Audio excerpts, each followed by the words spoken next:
Welcome back to DataShark Academy.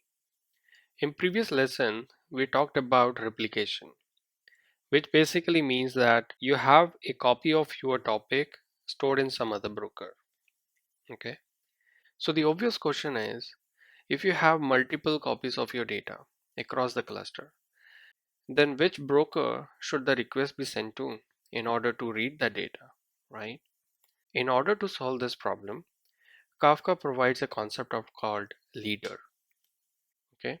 Since data is replicated across Kafka cluster of brokers, it's very important to have one of the partition elected as the master, and it's called leader in Kafka terminology.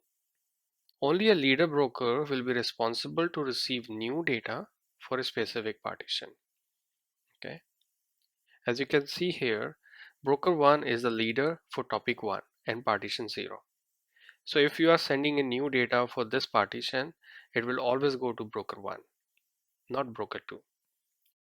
From leader or replica nodes will synchronize their data.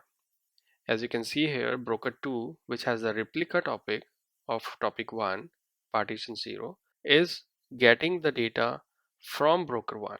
It's not getting it directly from a publisher. So leader will be responsible to respond to all data queries, and all replicas will just sync with it. All right. I hope this is clear.